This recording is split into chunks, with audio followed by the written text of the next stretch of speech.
Antonia Juhasz is an activist, author, and policy analyst. She is a fellow with Oil Change International and a visiting scholar with the Institute for Policy Studies.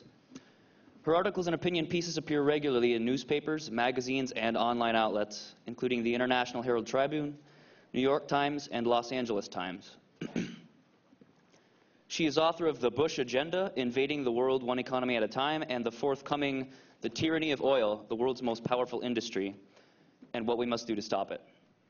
She is also a contributing author to Alternatives to Economic Globalization, A Better World is Possible, and A Game as Old as Empire, The Secret World of Economic Hitmen and the Web of Global Corruption. Antonia, we had a little bit of a late start, and Louise just went a little bit over time, so I know we promised you 25 minutes. That's okay. But I know we promised you 25 minutes, but if you could try and keep it down to 20, that would really help us out. Sure, yeah. Thank you. I'm going to stand up. Hi, everyone. Thank you so much for being here, and I want to say what an absolute honor it is to be here and to be with you, and how grateful I am to Iraq Veterans Against the War for organizing this incredibly difficult and important and powerful event, so thank you.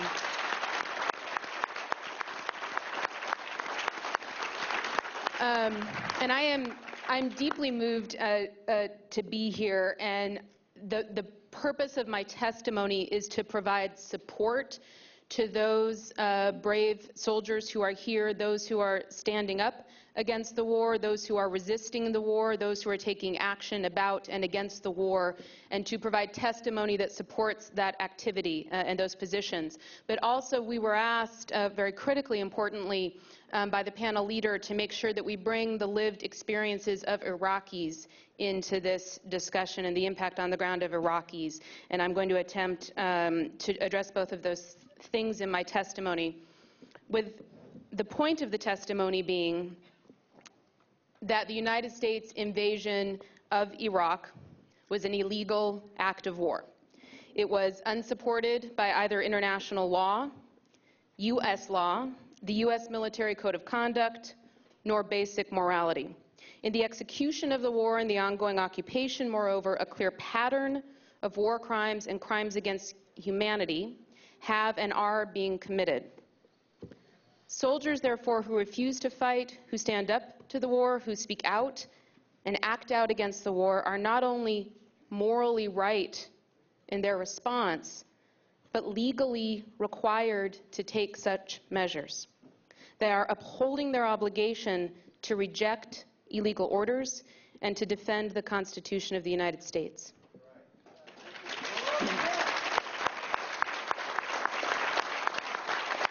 I want to begin with a quick quote from Michael Schur.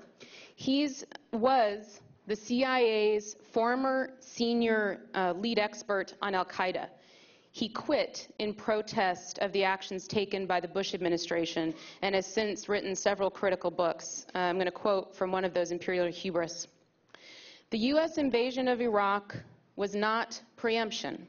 It was an avaricious, premeditated, unprovoked war against a foe who posed no immediate threat, but whose defeat did offer economic advantages." There are two areas in which I'm going to testify to of the illegality of the war. The first is the war's objective. The war's objective, there are certain areas, and I'm sure many of you could articulate these even better than I can. The international law does substantiate for one country initiating a war against another country. That list does not include seizure of another country's natural resources, nor does it include the hoped for political, economic, and hegemonic gain that gaining control of those resources would grant a nation.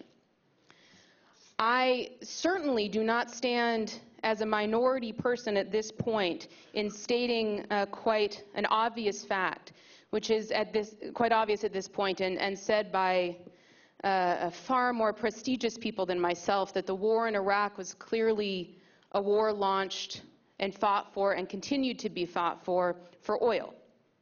think most famously now, Alan Greenspan, the ultra-libertarian Republican conservative former head of the Federal Reserve, who said in his memoirs, "I'm very saddened to say what everyone in Washington knows, which is that the war in Iraq is about oil." Now, some of you may have seen him retreat from those statements in the press after he made them in his memoir. That is because he was attacked from the right for saying the truth. Read his book. Actually, don't. It's 500 pages long. I read it. You don't need to read it. In the chapter in which he makes this statement, it is very clear that what he is saying is intended to be said. It was for him a statement of a no-brainer. It is obvious that this war is about oil. And oil, though, is not just about corporations. It's not just about the corporations who are pillaging, the corporations who are reaping profits off of the war, although it is definitely about them, and I'll get to them. Oil is not just about the corporations who take hold of the oil. Oil is also about the power that having that oil grants to the holdee. The country and the people that control the oil deny it to others who want it. They dictate terms on which it can be acquired. They gain the denial of that oil and the power that could be granted to the other people who want to hold on to that oil. And it grants regional and global power to those who control the oil, which is something that the Bush administration was very frank in its intent well before taking office in the intent of the war. Okay.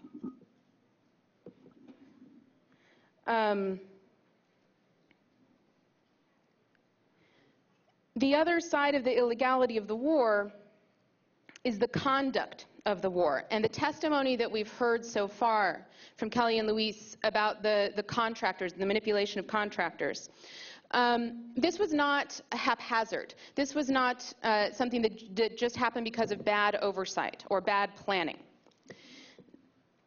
The decision to turn the war over to U.S. corporations was part of the very extensive pre-planning for post-invasion Iraq, which did happen quite clearly as part of this war and this war planning.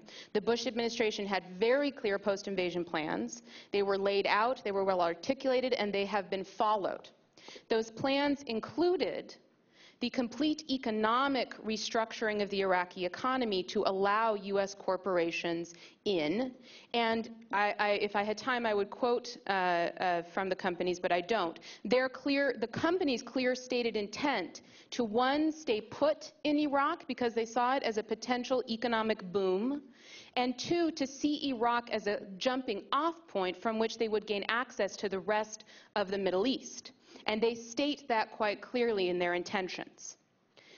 The Bush administration wrote out an economic plan that was then put in place. Now, why this plan was illegal and why it constitutes a crime against humanity is that the U.S. occupation of Iraq, the formal occupation which was acknowledged by the United Nations as a formal occupation, required certain commitments of the United States. Those commitments were that the United States would ensure that the basic services necessary for life in Iraq would be provided to Iraqi citizens.